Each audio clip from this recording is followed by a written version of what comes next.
हम भारत में राम का नाम नहीं लेंगे।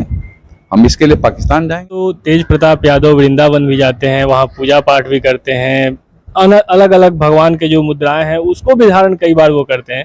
लेकिन उनका ये कहना है कि जो बाबा आए हुए हैं वो पाखंड कर रहे हैं, लोगों को बेवकूफ बना रहे हैं, वो इसलिए उसका विरोध कर रहे हैं। इसलिए ऐसे धर्माचार्यों का निश्चित रूप से भारत के धरती पर, बिहार के धरती पर अभिनंदन और स्वागत पूरे देश और बिहार वासी कर रहे हैं। इक्के दुक्के ऐसे कुछ रावणी प्रवृत्ति के लोग जो नास्तिक हैं, वैसे लोगों को छोड़कर सरकार नौकरी नहीं दे रही है और महंगाई बहुत अधिक बढ़।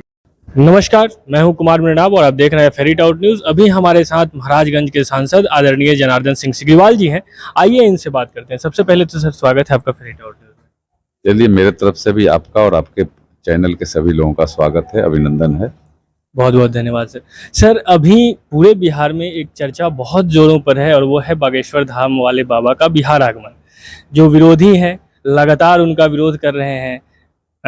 तेज प्रताप यादव जो वन एवं पर्यावरण मंत्री हैं वो तो उन्हें देशद्रोही, गद्दार और जेल तक डालने की बात कर रहे हैं। इसे लेकर आपकी क्या राय है? देखिए, विचार अलग अलग हो सकते हैं, लेकिन कोई भी राम कथा वाचक हो, चाहे धर्म में जागरण के लिए, चाहे धर्म के प्रति प्रवचन करने के लिए कहीं भी आता हो या कहीं भी देश में प्रवचन करता हो, तो उसका तो सबसे पहले स्वागत, अभिनंदन हम सब करते हैं, वंदन करते हैं।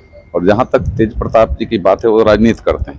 हमें लगता है कि यह एक दिखावटी ढोंग है और धर्म को हम रोक कैसे सकते हैं? राम के नाम लेने वाले को रोक देंगे? हम भारत में राम का नाम नहीं लेंगे। हम इसके लिए पाकिस्तान जाएंगे? हम इसके लिए, हमें भारत हमारे लिए धर्म के प्रति भी और राम के प्रति भी श्रद्धा, सम्मान और स्नेह रखने वाला सबसे प्रमुख देश है। और राम को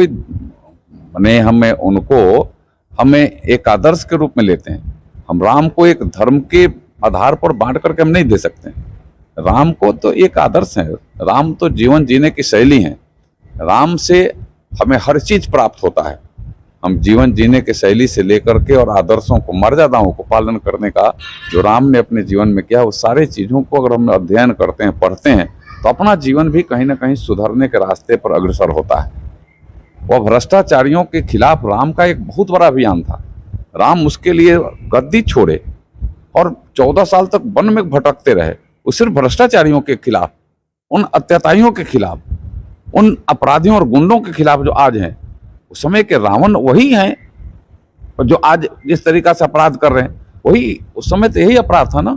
कोई संत महात्मा पूजन दर्शन करते थे तो उनको होने नहीं दिया जाता था, उनको प्रताड़ित किया जाता था, उनको परेशान किया जाता था।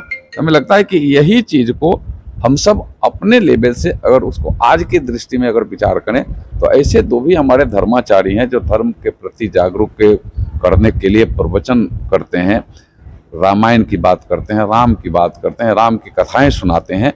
तो वह तो एक आदर्श काम करते हैं और समाज में एक ताकत और समाज को परिवर्तित करने के लिए, समाज को मजबूत और सुदृढ़ करने के लिए एक अलग से हमें लगता है कि संदेश देने का काम करते हैं। इसलिए ऐसे धर्माचार्यों का निश्चित रूप से भारत के धरती पर, बिहार के धरती पर अभिनंदन और स्वागत पूरे देश और बिहार वासी कर रहे हैं। इक्के दुक्के ऐसे कुछ रावणी प्रवृत्ति के लोग जो नास्तिक हैं, वैसे लोगों को छोड़कर। अच्छा सर, अगर देखें तो तेज प्रताप यादव वृंदावन भी जाते हैं, वहाँ पूजा पाठ भी करते हैं, अलग अलग भगवान के जो मुद्राएं हैं उसको भी धारण कई बार वो करते हैं। लेकिन उनका ये कहना है कि जो बाबा आए हुए हैं वो पाखंड कर रहे हैं, लोगों को बेवकूफ बना रहे हैं, वो इसलिए उसका विरोध कर रहे हैं। अगर वो बेवकूफ बना रहे हैं तो आप इन लोगों को समझाइए।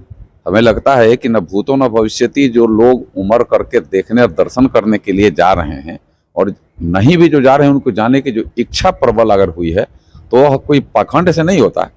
पाखंडी कोई इतने बड़े इच्छा को अपने साथ जोड़ने का काम नहीं कर सकता। कहीं ना कहीं उसमें ताकत है, कहीं ना कहीं उसमें इंटरेक्ट करने की शक्ति है। जब शक्ति है तभी इतने लोग आकर्षित हो रहे हैं। और आप पे पाखंडी तो आप हैं कि आप एक तरफ धर्म की भी बात करते हैं और दूसरे तरफ पाखंड की भी बात करते हैं। और उनको तो यही था कि इतना दिन तक कम से कम मीडिया में तो मेरे नाम पर भी चर्चा हो। यह सब लोग तो वही हैं, यह सब लोग बहुरूपिया टाइप के लोग हैं। इस सब टाइप लोगों पर कहना भी बहुत अच्छी बात नहीं है। इस सब लोगों का अपना क्या है, लालू जी ने जो किया था उसी फसल को काट रहे हैं। लालू जी को अगर छोड़ दीजिए, लालू जी के नाम को छोड़ दीजिए तो क्या है जरा बता दीजिए। पठन पाठन समाज कहीं से कुछ बात। लालू जी के बेटा के होने के नाते आप नेता बने हुए हैं। आप अपने तो कर्तव्य को देखिए और उन लोगों को तो देखिए जो धरती से चल करके और आगे बढ़ने का प्रयास कर रहे हैं। और राम कथा तो यही है, रामायण और प्रवचन करता तो यही है कि हम समाज में आदर्श स्थापित करें, समाज को बुराइयों को दूर करें, और यही राम कथा में है। हमने कहा कि राम को हम धर्म से जोड़ करके नहीं दे सकते। राम हमारे लिए आदर्श हैं, राम हमारे लिए मर्यादा हैं, राम हमारे लिए जीवन जीने की शैली हैं, या हम उनको उस आदर्श से देखने का काम करते हैं। अच्छा, मैं अब इससे आगे बढ़ता हूँ सर। हमारा सवाल है कि नीतीश कुमार के साथ आपकी पार्टी की भी सरकार रह चुकी है बिहार में और बहुत दिनों तक रही है।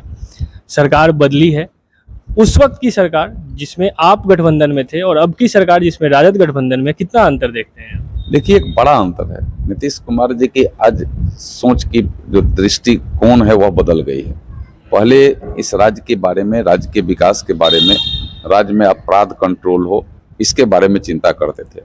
और आज नीतीश कुमार जी का मात्र एक ही काम रह गया है, नरेंद्र मोदी जी को गरियाना। नरेंद्र मोदी जी को हम उखाड़ करके फेंक देंगे। पता ना नरेंद्र मोदी जी को मूली समझते हैं कि साग समझते हैं कि उखाड़ करके फेंक देंगे, पता नहीं है। अपने आज तक कभी बहुमत से यहाँ सरकार नहीं बनाए। उनका तो वह कहिए कि पूर्व जन्म का उनका यह पुण्य है कि 10-20 सीट लेकर आते हैं तो मुख्यमंत्री वही होते हैं। अब 50 सीट लेने वाले उनके साथ खड़ा रहता है। यही उनका पुण्य है, पहले का पुण्य है, पूर्व जन्म का पुण्य है। लेकिन वह पुण्य के जगह पर जो अभी पाप कमा रहे हैं, तो फिर आने वाले दिनों में उनका भरपाया करना पड़ेगा। अंतिम सवाल सर आपसे। बीजेपी की सरकार केंद्र में है, 24 में इलेक्शन है, लेकिन बीजेपी सरकार पे विरोधी पार्टियों का एक आरोप बहुत दिनों से लगता आ रहा है कि बीजेपी सरकार नौकरी नहीं दे रही है और महंगाई बहुत अधिक बढ़ गई है। इसे लेकर आप क्या सोचते हैं? देखिए, हमें लगता है कि वैसे लोग इस बात को कहते हैं जो लोग कभी ऐसी सरकारों को देखा नहीं है। यह सरकार गांव से गली गलियारे तक लोगों को हर सुविधा देने के लिए तत्पर और सक्षमता से कर रही। आज किसी ने सोचा भी होगा तो इस देश के 12.5 करोड़ किसानों के खाते में 6,000 रुपये आएगा। हम सब किसान परिवार से आते हैं। हम सबके खाते में माने कहीं एक जगह किसी को दौड़ना भी नहीं पड़ रहा है। वो जब समय होता है तो उसका मोबाइल टिक टिक करता है और मोबाइल का मैसेज देखते हैं तो प्रधानमंत्री सम्मान निधि उनके खाते में पहुंच गया रहता है। यह एक काम करने की शैली। विकास किसी ने देखा? बिजली गांवों तक थी। इस देश के करोड़ों गांवों तक बिजली नहीं थी। करोड़ों परिवार बिजली क्या होता है नहीं होता है उनको पता नहीं था। लेकिन आज देश के एक एक गांव गली गलियारे तक आज बिजली पहुंच गई।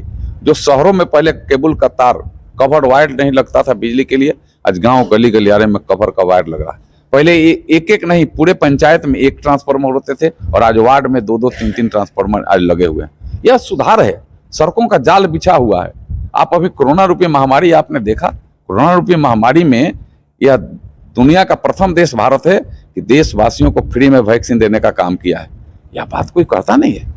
कोई देश नहीं दिया। पैसा के लिए बहुत बड़े दूसरे देश हो सकते हैं, लेकिन दिल अगर किसी का बड़ा है अपने जनता के प्रति समर्पण का, तो नरेंद्र मोदी का है। वो अभी जो सत्तासीन नरेंद्र मोदी जी प्रधानमंत्री के रूप में उनका है। और इसलिए जो उनका विरोध करे या पक्ष करे, इसको छोड़ करके देशवासी हैं, भारतवासी हैं, इसलिए उनके सम्मान, उनके लिए काम करने का काम उन्होंने किया है। अभी उसके अलावे आप चलिए, आज एक गरीब कल्याण योजना से आज देश के 80 करोड़ राशन कार्डधारियों को माने अन्न मिल रहा है फ्री में। कभी सोचा भी होगा किसी ने कि फ्री में अन्न मिलेगा हमको? यहाँ महामारी पहले भी आई है, और जब महामारी यहाँ आई है तो बड़े बड़े दाना वाला मक्का यहाँ आया था और मसूरिया आया था, और लोगों को भी पैसा से दिया जाता था। लेकिन आज फ्री में अन्न उनके घर पहुंचाया जा रहा है। लोग ऐसे जो कहते हैं कि महंगाई है और बेरोजगारी है, वैसे लोग भ्रमित करने का प्रयास कर रहे हैं। लेकिन लोग यह सब जानते हैं कि नरेंद्र मोदी जी हैं तभी देश का विकास संभव है। नरेंद्र मोदी जी हैं तभी मुमकिन है सब। नरेंद्र मोदी जी के अलावा तो सब लूटने वाले हैं, खाने वाले हैं। सब तो घोटाला दर घोटाला कर जाएंगे। सब तो जैसे चाहे 2G स्पेक्ट्रम घोटाला हो, कोल घोटाला हो, खेल घोटाला हो, अलकतरा घोटाला हो, चाला घोटाला हो, सब वो घोटालेबाजों का एक ग्रुप है। लेकिन नरेंद्र मोदी पर किसी का इसका तो प्रश्न कोई नहीं उठा सकता है ना कि नरेंद्र मोदी ने इस देश के किसी एक भी पैसे को कहीं दाएं बाएं विचलित होने दिया। उन्होंने तो बाहर से भी जो सम्मान देश ने पाया है, जो भारत ने दुनिया में जिस तरीका से सम्मान पाया है, जिसका जीता जागता उदाहरण आपके यहाँ G20 की अध्यक्षता आपको प्राप्त हुई है, वो आपके सामने है। मुझे लगता है कि वैसे लोग दिग्भ्रमित करने का प्रयास कर रहे हैं, लेकिन जनता सब जानती है, समय अनुसार सबका हिसाब किताब करने का काम करेगी और 2024 में तो एक प्रचंड बहुमत से फिर नरेंद्र मोदी जी रिटर्न आएंगे। इसमें कहीं कोई सोचने की भी बात नहीं है। जनता पहले से मन बना चुकी है, उनको ये पता है कि नरेंद्र मोदी जी रहेंगे तभी सब कल्याण की बातें होगी और तभी विकास की बातें होगी और तभी देश का दुनिया में और दुनिया के प्लेटफॉर्म पर सम्मान बढ़ेगा। बहुत बहुत धन्यवाद सर। अभी आपने सुना हमारे साथ महाराजगंज के सांसद माननीय जनार्दन सिंह सिग्रीवाल जी थे। आप इनकी बातों से कितना सहमत या असहमत हैं, हमें कमेंट के माध्यम से सूचित करें। बहरहाल इस खबर में बस इतना ही। अगर आपने हमारे चैनल को अब तक सब्सक्राइब नहीं किया है तो कृपया सब्सक्राइब कर दें। अगर आप हमें फेसबुक पे देख रहे हैं तो हमारे पेज को लाइक और फॉलो कर दें। बहुत बहुत धन्यवाद।